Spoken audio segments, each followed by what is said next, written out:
Ladies and gentlemen, children of all ages. If you follow basketball, you know Chilltown Hoops. So this is really good right here.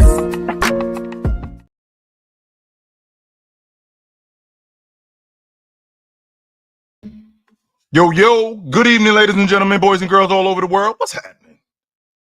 We are in effect. Y'all know what we do around here. You know where to find me. Monday to Friday, 9 a.m. I'm on TikTok. If I'm not there, you can catch me on the panel from 11 to 2 on the Players Choice Network right here on YouTube. If I'm not there, you can catch me weeknights right here on Chilltown Hoops. If it's either me here or with my man Tony Tone on the Chilltown Hoops Network and the Sports Fluent Network. We've moved the show this week from Tuesday to Thursday because of the in-season tournament championship last night. So me and my man Tony Tone will be doing it tomorrow night at 8 o'clock at our regularly scheduled time, just 2 days later. And if I'm not there, you can find me on Saturdays with my man Big Ox. You can find me on Saturdays with my man Big Ox at 12 o'clock on the Players Choice Network on Chill with Chill. So I'm not hard to find. And me and my man Tony Tone had to move it because the in-season tournament championship was last night. And for all intents and purposes, I thought it was a great game.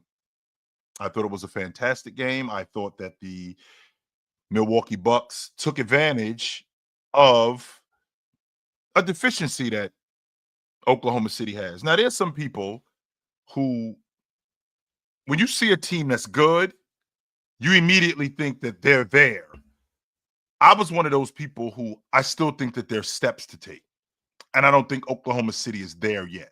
I think they're close, right? I do think that they're close. I just don't think that they're there yet.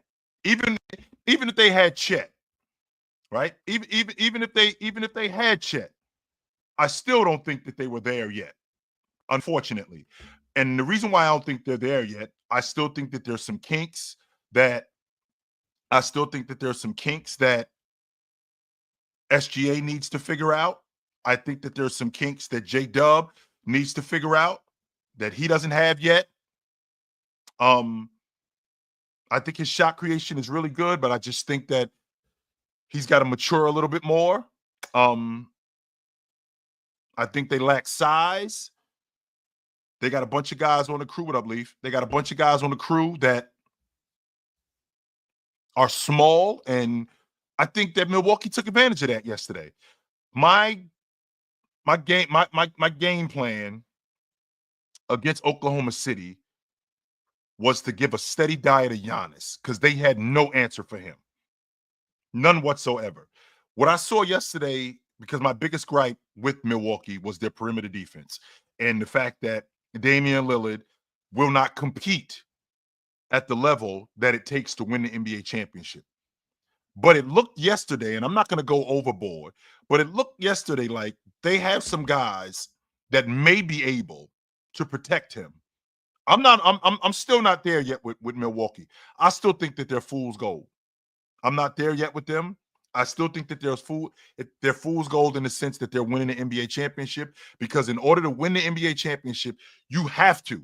I'm not saying that you should. I'm not saying that it's in your best interest. I'm saying that you have to compete at a high level on the perimeter, on defense, in order to have a chance to win. And I feel like Damian Lillard never did that. He competed yesterday, though.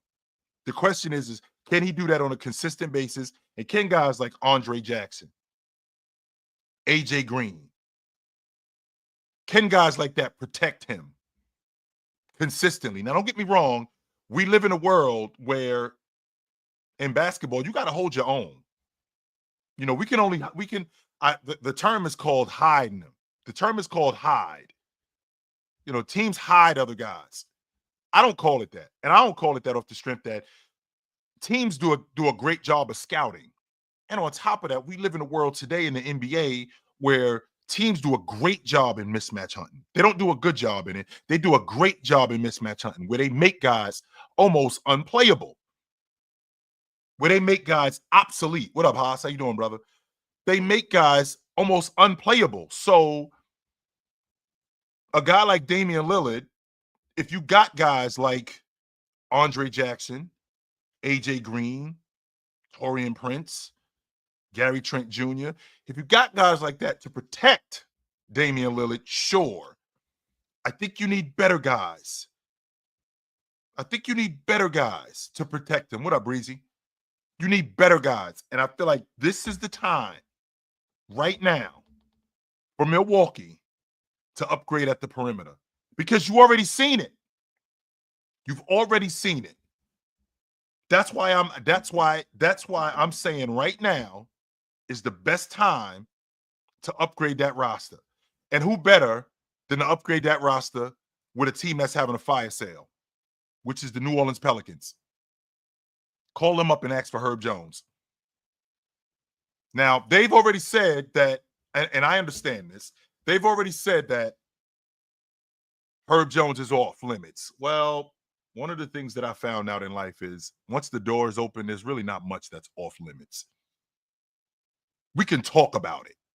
And if we can talk about it, that's really all I need. That's really all I need is if we can talk about it. If I can get you in a room and we can have a conversation, all right. Because then I can ask questions, then I can check your temperature. I can do all of that stuff. No, he can't, Jacob. That's just not true. No, he cannot. He's shown in the past that when you get to the later rounds in the playoffs, he's proven that he will get fried. He's proven that. And I don't mean fried in the aspect that we're going bucket for bucket, where he can't slow down the better defender. He can't slow down the better offensive players. Steph Curry clearly outplays him. Clearly in the playoffs.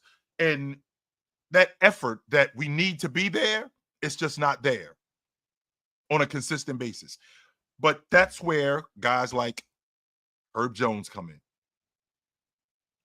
That's why I'm asking the Milwaukee Bucks. And there's some people who are telling me, well, the Milwaukee Bucks don't have the assets for Herb Jones. Yes, they do. What do you think Herb Jones is going for? If Mikal Bridges, first of all, Herb Jones is on the books for a little bit of money. We can start there. He's not on the books for a lot of money. He's on the books for a little bit of money. We'll start there. Number two, I mean, Mikal Bridges went for what? 5 1s, 6 1s, and Bojan. I'm confident that we could give up a couple of young kids. We could give up those kids because that's what the Pelicans are doing. They're starting over, right? They're starting over. So we can give up a couple of our kids and a couple of first-round picks for Herb Jones because that's what they're doing in New Orleans. They're starting over. They're having a fire sale. They've already put Zion on the market. They already moved off of Dyson Daniels, right? They moved off of Dyson Daniels. They moved off of Larry Nance. They moved off of Najee. They put Zion on the market. Brandon Ingram decided not to re-up. So with that being said, call up the New Orleans Pelicans because that was my issue with Milwaukee. That's why I thought that they were fool's gold because on their perimeter defense, they don't have anybody to consistently protect Damian Lillard, who consistently gets hunted. Now, the schemes that they run, you can make those schemes conducive to a player that you're trying to protect. Play more zone. Don't switch as much. Don't die on ghost screens because a lot of those screens, because I saw Damian Lillard doing it yesterday, I saw him getting around a lot of those screens, which is good. Now, with that being said, when you run into teams that run a lot of action, that because they screen, they force a lot of switches, which forces a lot of mismatches, like the Boston Celtics, like the Dallas Mavericks. That's the key to forcing switches when you screen. And the Boston Celtics do a great job at that. That's why they get those mismatches with Porzingis. Cleveland, that's why they get those mismatches with Mobley. Because Mobley set screens, because Jared Allen set screens. That's why they're one of the best, if not the best, pick and dive team in the league. Because they screen. Well, when you set screens and you get those mismatches, now you got Damian Lillard covering Evan Mobley diving to the basket. That's a mismatch that you don't want. That's why you have guys like Herb Jones to protect guys like Damian Lillard, where he'll get himself around screens more. Now, don't get me wrong. Don't get me wrong. You have to be in a space, right? You have to be in a space where you're going to compete. And you have to be in a space where you got guys to compete on defense. So to have a guy like Herb Jones on your crew, Taurean Prince on your crew, guys that are going to compete, that's infectious. I'm watching the 22 West Finals with the Warriors in Dallas, and they are consistently hunting Steph Curry to try to get him on that switch with Luka. Curry is getting around those screens. That's called competing. And that's the issue that I have with Dame. Dame dies a lot on screens, and they don't have anybody to protect him, which in the end causes the biggest problem for them. I thought Giannis could have been better. As good as he was, I mean, Giannis went almost 20 and 20. There isn't much more that he could have done, but with that being said, I thought Giannis could have done a better job in speeding up the game. I thought Giannis could have done a better job in transition, because when he took the ball off the glass, I felt like he was playing at their pace. He didn't allow them to speed him up, but I don't think he forced the action as much as he could have. I knew that he could out-physical those guys because they're small.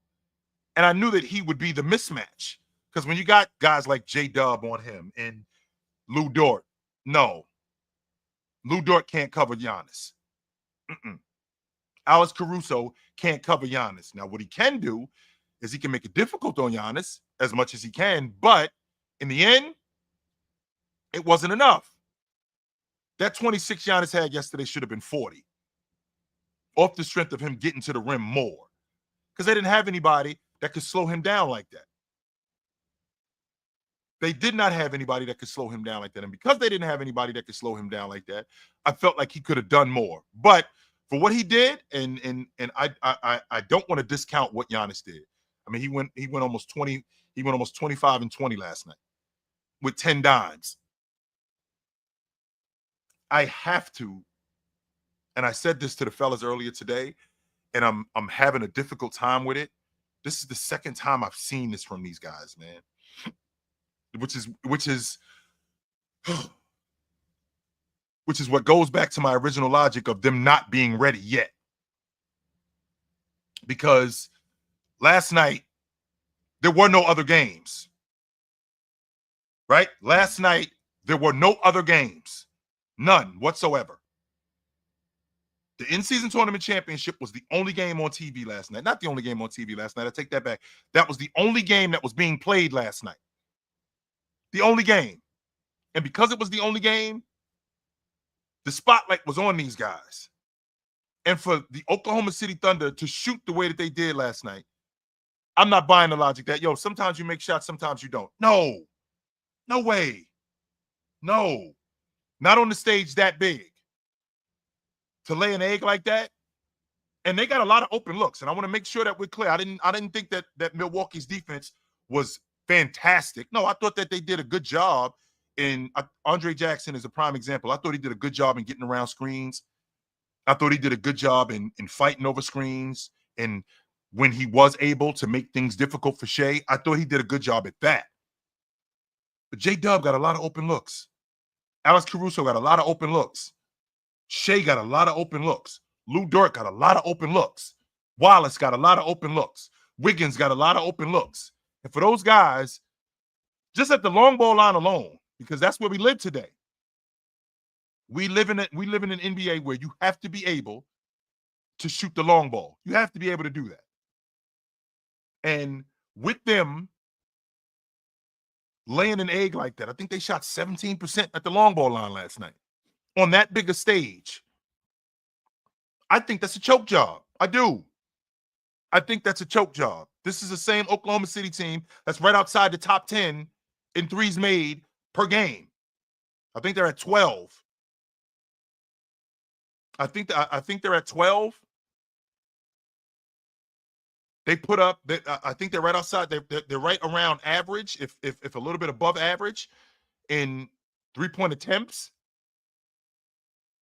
They're below average in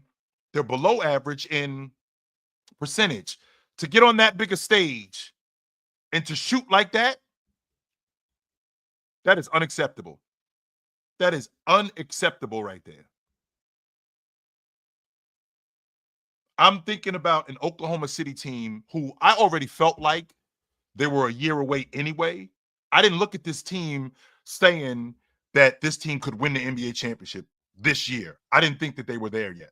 I thought they could get there because that's the necessary step. I mean, we go from a team that was in the play-in tournament to last year, they're in the playoffs and they lose in the second round, to this year, they're at the top of the Western Conference and they could be representing the West. I still think that they're a year away from really winning it. That's even with Chet being healthy. That's with Chet being healthy. I saw them in the playoffs last year, and I saw SGA at the end of that Dallas game make that bonehead play. And I think anybody can do that, sure. And they basically forced, right? They forced PJ Washington to crack the long ball, and he did that. Wide open. But last night, last night, I saw an Oklahoma City team that looked prepared in terms of a scheme. They got the action that they wanted.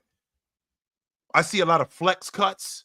I see a lot of down screens. Wiggins coming off of pin downs and down screens, wide open for shots. It's just a matter of them not making shots. And I think that last night was indicative that maybe we're not there yet. We're getting close. We're getting close. Maybe we're not there yet. I don't think that we're there yet. I got a super chat that I got to read really quickly, and that's from Product by P. Product by P said, does winning the NBA Cup make the Bucks the favorite to win the title this year?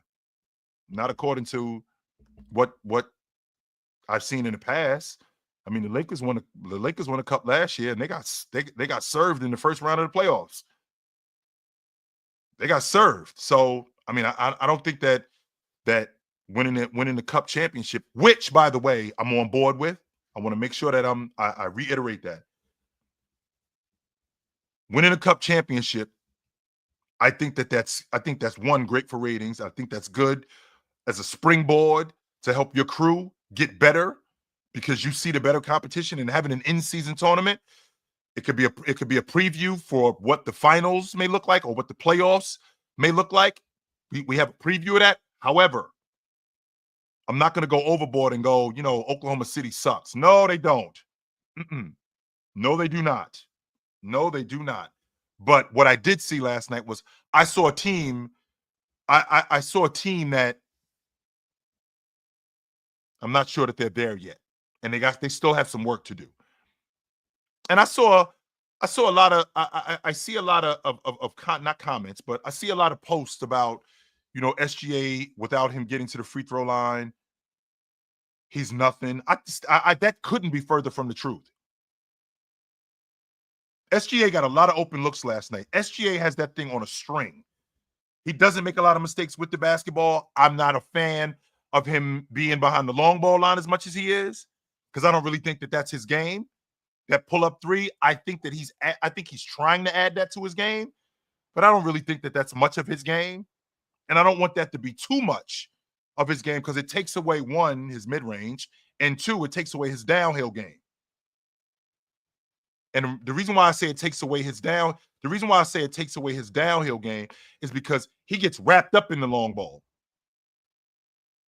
And with him getting wrapped up in the long ball, now that's teams not necessarily crowding him at the long ball line, because he doesn't really shoot it that well at the long ball line. I think he's shooting somewhere like 33, 34%. So nobody's really crowding him at the long ball line. Where he's the most efficient is in his in-between game and getting to the rim. That's where I think that he's the most efficient. Getting to the rim, keeping guys at bay, creating space in between. That's where I think he's the most. I think he's the most effective. Now, I think he's trying to add that long ball to his game, which I think is good. Now, which I think is good. What up, Mace? How you doing, brother? Which I think is good. I'm not going to argue that adding that long ball to his game is a bad thing. No, I think that's a good thing because I think that expands his game. What I don't like is I don't like him falling in love with that. It's just like with Ant Edwards, shooting 11, 12 threes. I'm good on that. I'm good on that because I feel like when you fall in love with the long ball like that, you take away from the most effective areas of your game. Like I hear people like I was talking to the fellas today, and a question was posed to me: where do you think guys are the most effective? Well, the closer you get to the basket, the more likely you are to score. That's not my opinion. That's a fact. That's not something that I'm making up. That is fact. The closer you get to the rim, the more likely you are that your shots are going to go in and you're going to score. That is a fact. Now, I know that we live in a world where you have to shoot the long ball line. I mean, you have to play at the long ball line. But I thought that they played right into Milwaukee's hands. And their lack of size was the difference in last night's game. Because of their lack of size, I thought that before the game started, that they would have no answer for Giannis. And the fact that you want to take Hartenstein and you want to put him on Giannis, that's going to work for a little while. Eventually, Giannis being the physical guy that he is, being the physical guy that Giannis is, being the punisher that he is, that's going to wear on you, which it did with Hartenstein. Like you saw Hartenstein early in the game, that left-handed, because he's left-handed, that floater was working.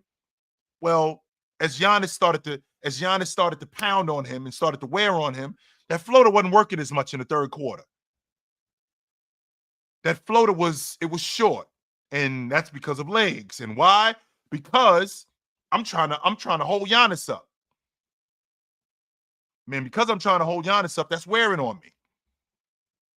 So I felt like Giannis could have his way with this team. I don't think he had his way with them as much as he could have, and that's largely due to him not speeding up the game like I thought he would. I thought he would speed up the game more. And for the record, shots look a lot different when they're going in for the other team. So the fact that Wiggins and Wallace and Isaiah Joe, the fact that these guys weren't making shots, the fact that AJ Green and Trent and Dame were making shots, that compounded what was wrong with Oklahoma City. That made it worse for them. Now, I know that we live in a world where you have to be able to shoot the long ball. And you don't have to shoot it like Steph Curry. You don't have to shoot it like Klay Thompson. You don't have to do that. I don't think that you have to do that. You don't have to shoot the ball like Kyle Korver. No, you don't. But you have to be able to knock down an open shot. And when I'm watching Jackson, he's reminding me of Andre Roberson. Because I'm seeing Dame get downhill, and with Dame getting downhill, Jackson is wide open at the long ball line. With Jackson being wide open at the long ball line, that thing has to go in. And I'm not saying that you got to knock down every last one of them, but you have to be a threat at the long ball line. You have to be. And if you're not going to be a threat at the long ball line, you can take a step in. You can take a step in. And if you take that step in and you knock down that 17, 18-footer, guess what happens? The defense can't help off of you as much. And that's easier lanes to the basket for Dame. That's better looks at the rim for Giannis because we can't help off you. So in addition to you being the defender that you are, which I didn't realize, I was trying to figure out. I didn't realize that AJ was that defender. I had asked earlier this season, and not even just this season. I asked last year too. Like, what's the story with him? What's the plan with AJ Jackson? Andre Jackson, I'm sorry. What's the plan with Andre Jackson? What are you guys doing with him? What exactly is the plan with him? What is he? Is he the perimeter defender that you're looking for? And if that's the case, what's the holdup? Why isn't he in the lineup? Well, because he can't shoot it. But he was great on defense last night. I thought he did a great job getting around screens, getting over screens, getting under screens, reading the defense. I thought he was great last night at that. But what I don't want to do is I don't want to overreact to what happened last night. Does this mean that Oklahoma City is a fraud? No, it doesn't mean that at all. It does not mean that Oklahoma City is a fraud. In fact, it gives me an idea of what Oklahoma City needs to work on. And what does Oklahoma City need to work on? They just need to be more experienced. Those bright lights are what I saw in the playoffs last year, what I saw last night. Those lights might be a little bit too bright for them, just a little bit. And it's about I feel like it's about them just learning, and the only way to learn is to be out there. Big fella, what's up? My man Big Ox came through with the chat. He says they're not frauds, but they're certainly not title contenders. And to Ox's point, I mean, I think they are. I think they are a title contender. I just don't, because you could be a title contender and not win it. Just like you can be a heavyweight champion contender. You can be the third-ranked contender in the heavyweight division. Does that mean that you win in the heavyweight championship? No. But you are a contender. You're somebody who can compete at that level. You're just not there yet. That's where I'm at with Oklahoma City. I just don't think they're there yet. I think they're getting close. And if you look at their progression, they go from the in-season tournament and Shai getting his face busted up to last year advancing to the second round to this year being at the top of the Western Conference and having the best record in the West. So I feel like they're on a trajectory. I think they're going. I think they're going the right way. That part I can get with. The question is how far away is Oklahoma City? That's the $1 million question. How far are they? I think that they, for all intents and purposes, I think they can make it to the finals.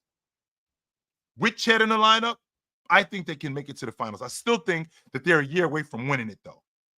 I don't think they're there yet. Very much like very much like how I feel about Cleveland. Very much like how I feel about Cleveland. This comment right here is exactly what I'm talking about when I talk about the Western Conference and the Eastern Conference. That series is going to come down to my best player is better than your best player. Because if you look at this roster and you look at who they are in terms of how evenly matched they are, Denver doesn't have a great bench. Well, I don't think that Milwaukee's got a great bench. I think they got some good rotation players. Bobby Portis is a damn good rotation player. AJ Green is a good rotation player, just like Christian Brown is a good rotation player. Right? Just like Peyton Watson is a good rotation player.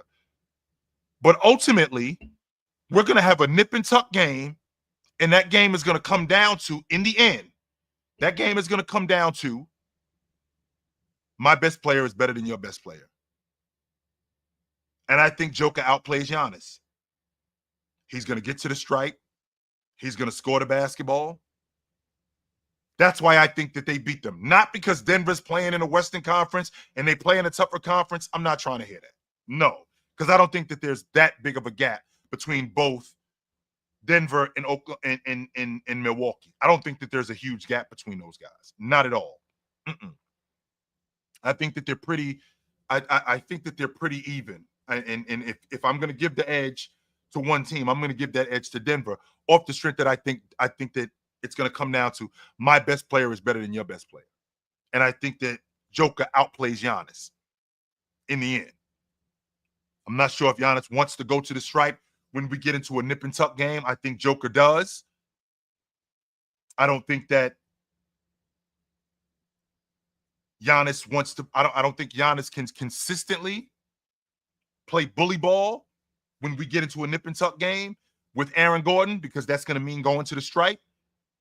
I do think that he could have his way. I do think that, but I just feel like with these two teams, I think ultimately Joker is gonna have to I think Joker's going to outplay Giannis, and I think that's going to be the difference in the series. So I'm wondering what I'm wondering is where does this what does this do now for the in-season tournament? Because I mean, don't get me wrong, I think the in-season tournament, I think it's great, man. I do. But when it goes away, my issue is when it goes away, I think we're entering now. Today is the 18th of December. We're getting to the end of December and then early January. So it's that end of December, like that last week of December, through all the way through January, trying to get to the All-Star break. These are the dog days. These are the dog days of the season. So how do we keep the fans interested? Well, we keep the fans interested because of the in-season tournament.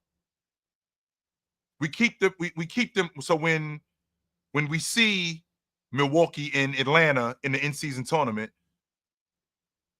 we get excited to see them now during the dog days of the regular season.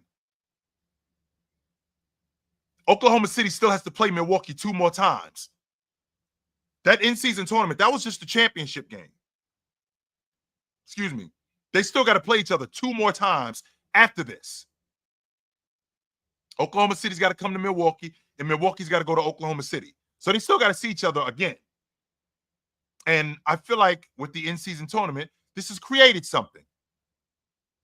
I feel like this has created something good. Yep. I feel like this has created something really good for the NBA because they got to still see each other. So with that, Houston has already played Oklahoma City, I think, twice. So I think they still have to see them 2 more times. So we get 2 more. We get 2 more Houston, Oklahoma Cities, or maybe 1 more Houston, Oklahoma City, which also, when we see that in the in-season tournament, is a preview for the playoffs, which I think is great. I think it's fantastic because it keeps the fans interested. Because again, we're coming up on that time. We're coming up on that time where it's the dog days of the season. And I promise you guys this. We're going to find out who's going to be there at the end. Right? We're going to find out who's going to be there at the end. Right? We're going to find out who's going to be there at the end by what these guys do at the end of December, all of January, and right before the All-Star break. Right before the All-Star break, we find out. So with that, where are we in the season right now? I think we're in a good space. I do. I think we're in a damn good space. I was not a fan at all of the in-season tournament. I thought it was a money grab. I just wasn't interested in it at all. And this is now something, right? This is now something. And for those of you that are here right now, just so you know, just for you guys that are here right now, I'm sure that you see the link in the chat. Mike has just said, look what Mike just said. Mike just said, Chilltown Hoops, drop the link so I can cook the gray off you, fool. As you can see, the link is in the chat, right? And then Mike says again, Chilltown Hoops, you can't hide now. It's time to stand on your nuts. Well, there's the link in the chat. There it is. The link is right there in the chat, sir. Yep.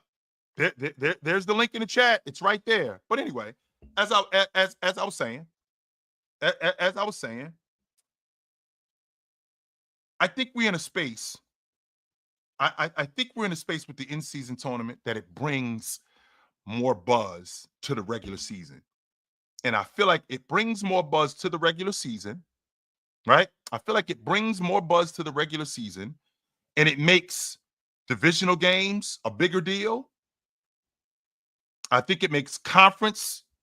I think it makes conference games. So if you got Oklahoma City, right? If you got Oklahoma City in the same division with Denver, okay, that's not really, that's a division game, but it's also a prelude to the playoffs, right? It's also a prelude to the playoffs, and uh, with it being a prelude to the playoffs, I think the fan is more interested in it, right? I think the fan is more interested in it. But when you have Atlanta and Orlando, that's a division game, and now that sparks more interest, right? I feel like that sparks more interest, and because it sparks more interest, you can get more eyes on it. That's why I feel like that's why I feel like the in-season tournament is really helping. But I want to hear from you guys. I want to hear what you guys have to say and what you thought about the in-season tournament. What up? Oh my God, I'm going first. Oh, I wasn't even ready. I'm ready though. I'm ready. I gotta say, chill. Can you hear me, chill? You hot? Yes, sir. Yo, I was hoping that you know what I'm saying, my super chat get spoke on and y'all spoke on it. I say, yo, I gotta show love to Chill. Shout to Ron, shout to Mars, shout to Big Ox. Yo, y'all took care of that.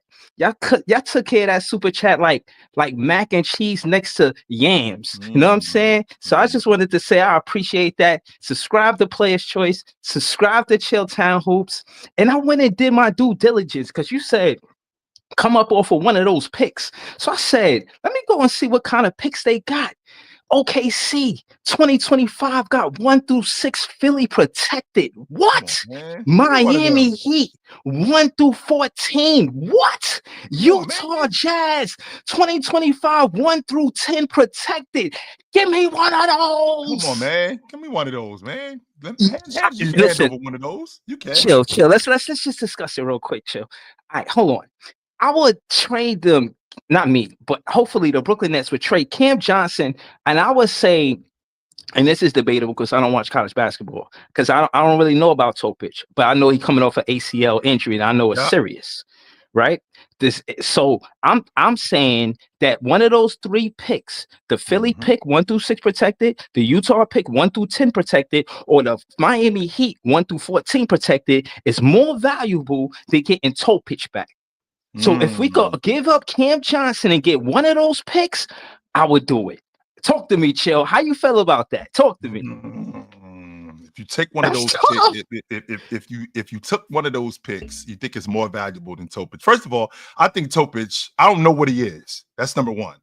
Right. Right. I don't know I don't know who Topic is, and I don't know what he's gonna look like. But from what I'm understanding, he might be the league guard of the future. So if I'm no, but hold on, chill. I gotta slow it down. Because again, the reason why I said what I said is to get context. So before you say that, is Mars said we should go after Dylan Harper in that same super chat.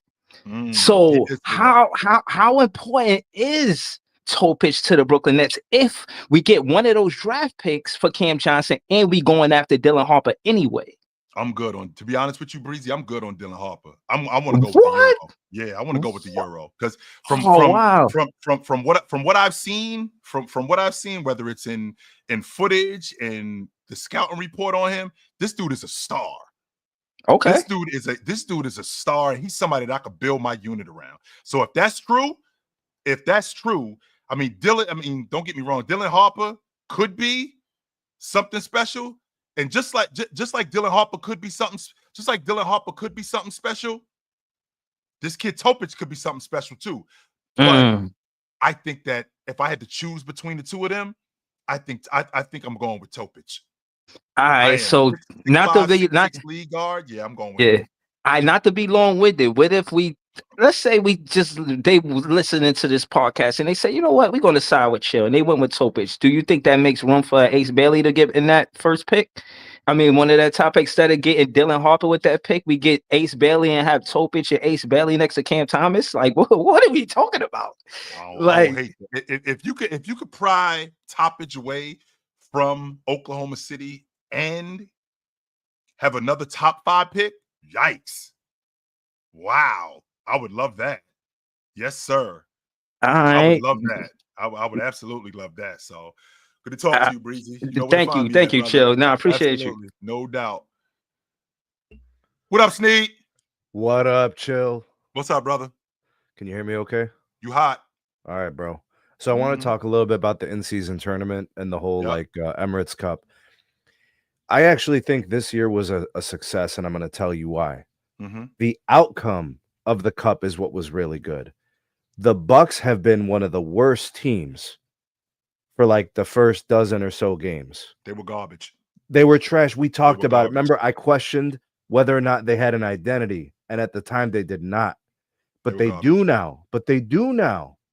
Their identity is the foundation of what Giannis is displaying through the media, through his play. This dude's playing at MVP level for sure. All time, really. Like some of the stuff he's doing on night in, night out basis is incredible. I mean, he's hitting some shots. He's getting to the hole with vigor. I mean, he's incredible. Like he's a great player. And there have been moments where I've been down on him because he can't shoot. But like somehow, some way, he finds a way to get 40 points a game, right? And he makes these incredible defensive plays, and he carries his team, right?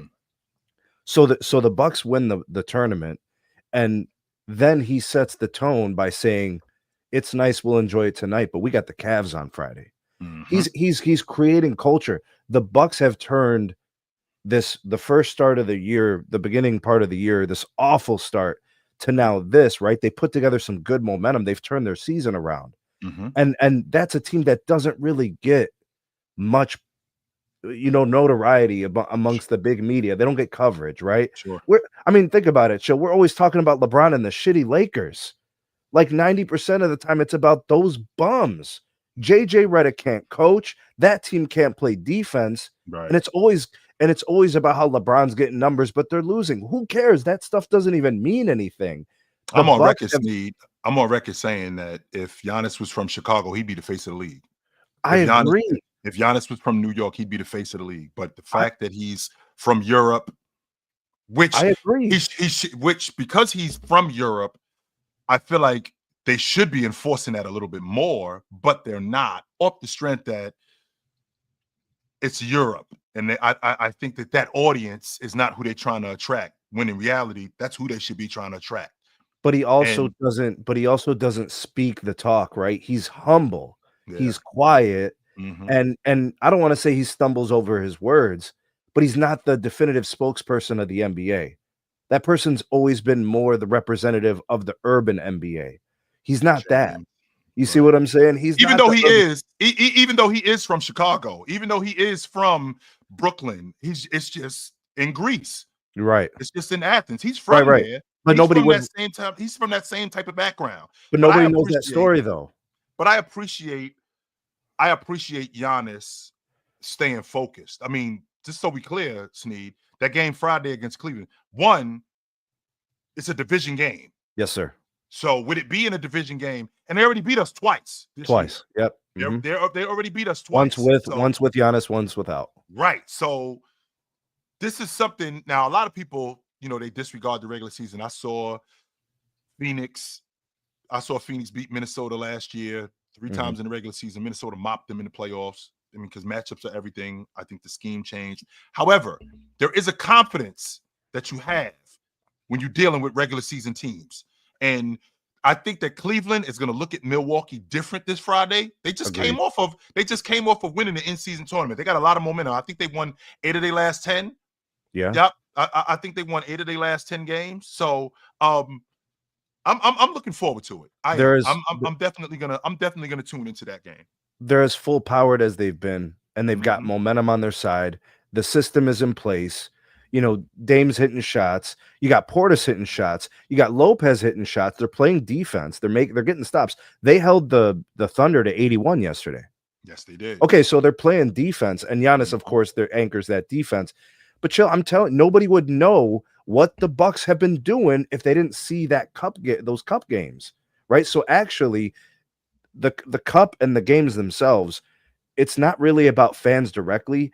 It's about engaging the players, investing into something so they play harder, so they got more cameras on them, and then the product on the court looks better, and the fans are engaged with it. That's really what it's about.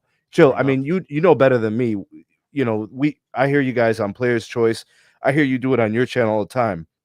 We talk about the quality of the game. I've been seeing quality games in the cup. So I've Absolutely. enjoyed the game. So I'm happy about it. I'm good with Yes. it. Chill. I don't want to take all your time, bro. I appreciate Mhm. you. Salute, bro. I'll see Absolutely, you on the brother. next one. Good to talk to you, no doubt. Mike, you all talk. You've been all talk. You always be all. You are all. You were all talk. You are all talk, and you'll always be all talk. That's what you are, Mike. That's exactly what you are. You've always been that. The link works for Sneed. The link worked for everybody else, but the link didn't work for you. And the reason why the link didn't work for you is because you all talk. Take those marbles out of your mouth and learn how to debate. And then you could come talk to me. The link is in the chat for you, brother. It's always been in the chat for you, and it'll always be in the chat for you. But you're all talk. That's what you were, that's what you are, and that's what you'll always be.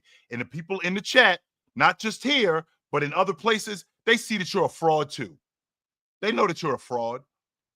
What up? Yo, how's it going, Chill? Can you hear me? What up? You hot?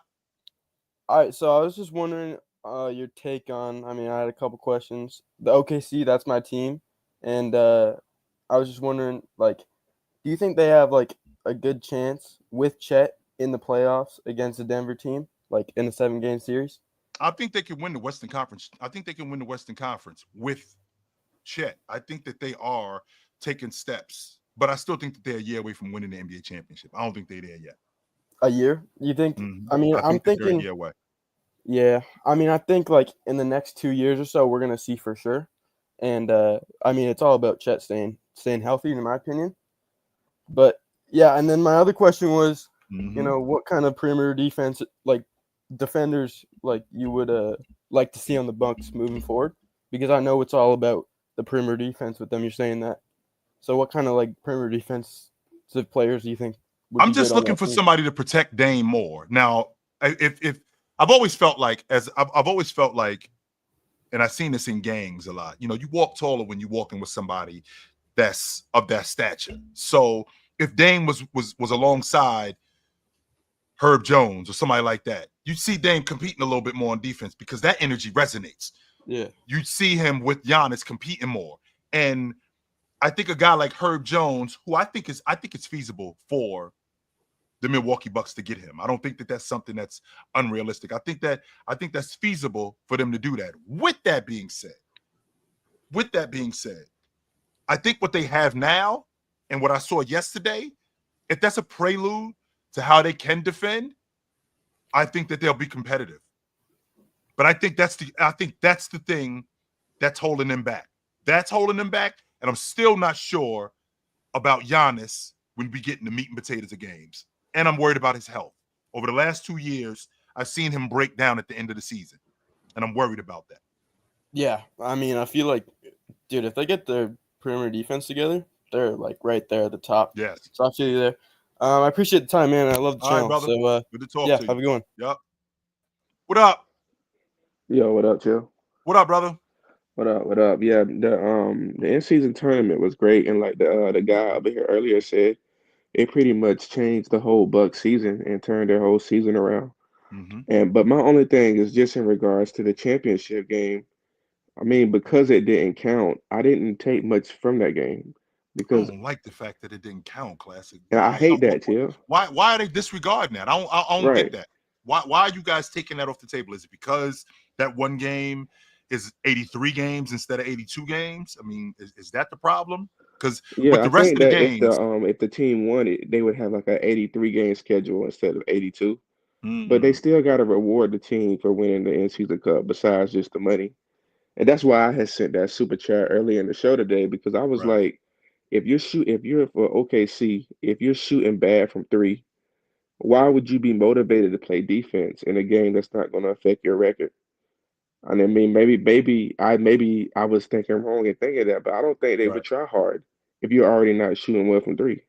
right. But I do think that if you aren't shooting well, being on that kind of stage, and the idea that that's the only thing that's going on. There's nothing else going on last night except the in-season tournament championship game. So For us to get on that stage with the lights being the brightest for the NBA stage, and we not shooting well from three, I think that there's other ways that we have to find. There's other ways that we have to find a way to score, because I don't think that because this doesn't count toward our record, that's enough for us not to try. No, because this is a team that we could see possibly, if we're trying to get to the championship, they are too. So if we start shooting bad, are we not going to try against them too? If we start shooting bad against Dallas, are we not going to try against them? Because, I mean, even though that counts, are we not going to try against them? I'm having a difficult time with that logic, considering the stage that it was on. If it was January, I could get with your logic, Classic. But, I mean, this isn't the dog days of the season. Now, I feel like that was, up until this point, that was the biggest game of the NBA season. Right. I mean, I guess I understand where you're coming from. It's just that with the way OKC's been playing, going forward, even after that loss they took last night, who do you think is going to win their next game, the Bucks or the Thunder? Because I think that the Bucks can definitely lose the next game that's going to count, Friday versus Cleveland. Well, but I don't they've think the already lost Thunder are twice. losing to the Magic. They've already lost twice to Cleveland. So, and I think Cleveland's going to have some extra motivation, right? I feel like Cleveland is going to have some extra motivation in order to keep themselves good. I think they're going to have some extra motivation, even though they've already beat them twice. Having Milwaukee come into their building, I'm not sure if it's in Milwaukee, if it's in Cleveland, but having to see Milwaukee, who just came off of the in-season tournament championship, and they rolling right now. And this is, by the way, Classic, this is for the division. So to answer your question, I mean, Orlando has been depleted. No France. Nope. I don't think Paolo is back yet. So I think this team has been pretty beat up. This Cleveland team, this is a preview of what the playoffs could look like. So I think that we're going to get a great game, and I think that Cleveland's going to be ready for Milwaukee. I have them beating Milwaukee.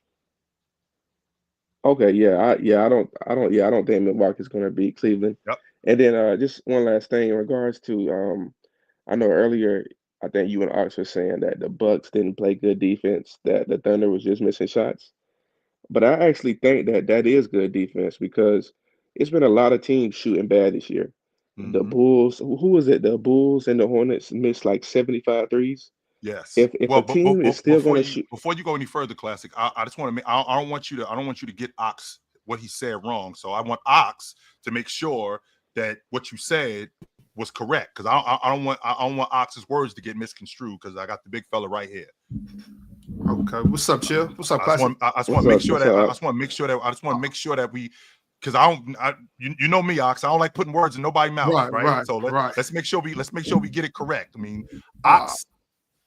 If I did say that, those weren't. That's not what I intended. I believe what I said was that they played decent defense, but their defense isn't what stopped OKC from making shots. I think OKC still got a lot of wide open shots.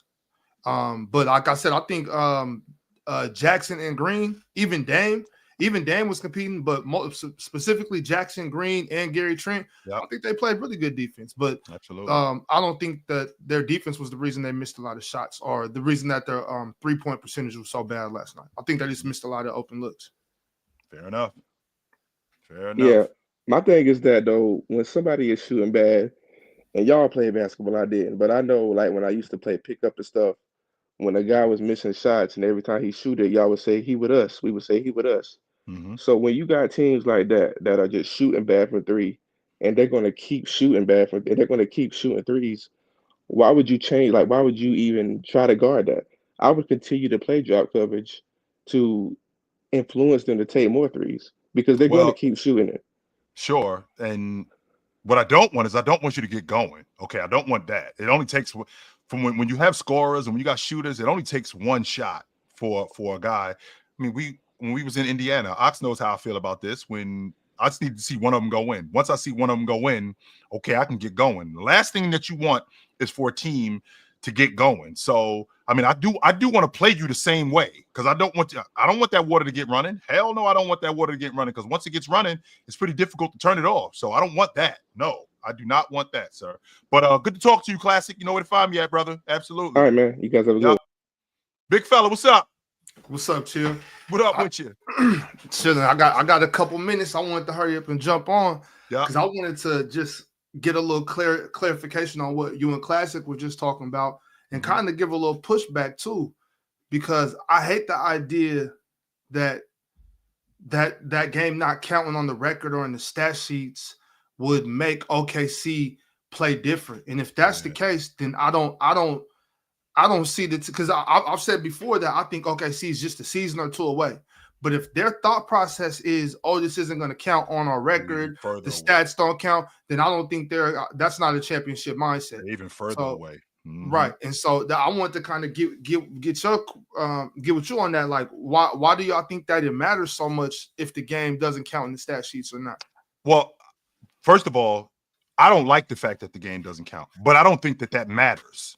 Okay, just because I don't like that the game, I don't think Oklahoma City came into this game saying, "Well, this game really doesn't matter." No, they 100% wanted to win that game.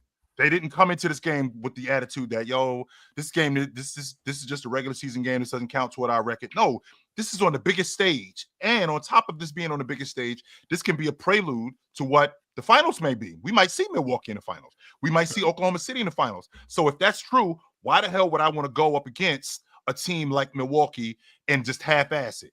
If I want to do that because this game doesn't count, you think I'm just going to turn it on when the games count? No, that's not what champions do. No, absolutely not. That's not what champions do. Okay, yeah. Well, like I said, I was listening in. I'm about to take my son to practice, but when I heard that, I had to jump on and just get some. I just don't like the fact that it doesn't count, Ox. That's my only issue. Not the fact that they're not going to play as hard, or they're going to roll over if this doesn't work. Well, this doesn't count anyway. No. I just don't like the fact that it doesn't count. That's all. Right. I could dig that. Also, real quick too, that thought process, y'all, is why the All-Star game is so bad right now. Exactly. You know what I mean? That's why the powers that be are switching it up so much now, because lack of competition. If they want that instant glorification, I guess. If it's not on the stat sheet, who cares? But I'm with you though, Chill. I think that should count. But appreciate you let me pull up. Absolutely, brother. I you know what time it is with me. I told Ox I got all his music. I might not tune in all the time, but I got all his albums. Last one of them, 100%. I do. So, all right, big fella, you know where to find me at.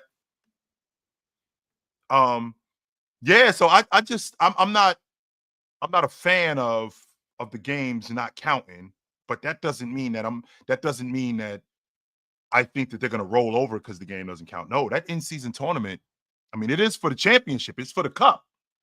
So when we open up the record books in 20 years, because the in-season tournament is going to be around 10 years from now. The in-season tournament is going to be around 15 years from now. And when we open up the books, we're going to see in December of 2024, the Milwaukee Bucks won the in-season tournament. In December of 2031, the Charlotte Hornets or the Atlanta Hawks won the in-season tournament. That's going to be in the record books. And it might not count towards your record, but it's definitely going to be in the record book. So I definitely care about, I definitely care about these guys competing. No doubt about that. I just want the game to count. That's all. That's the only spot that I'm in with that. So, but the in-season tournament, I think that in addition to it being a success, I think it's just going to be an even bigger deal. And I think that they could move it eventually. Like, I don't think it's going to stay in Vegas. I think that because we're trying to get more of the casual fan involved, I think they can put it in other locations. I think they could play it in Seattle. I think they could play the Final Four in Seattle, which Seattle can love that, right? I think they could play it in Kansas City, right? I think they can play it in Baltimore, places like that. Yes, I think that the NBA, I think that the casual fan would love that. I think they could play it in, let's see, just cities that don't have NBA teams that are close, right? Cities that don't have NBA teams that are close. Yeah. I think that I 100% think that you can do that. And I think that would make more fans who in South Dakota who there's people in South Dakota who dig Oklahoma City. Right? There's people who live in Kansas City that dig the Dallas Mavericks, but they can't get to see them, unfortunately. because they're that far away. So if you put the tournament, you put the Final Four in Kansas City, how cool would that be? Right? This Seattle would love to have their team back. I'm not saying that Seattle is considering it. They'd love to have their team back. And if you put the Final Four of the in-season tournament in Seattle, oh my God, they would love that.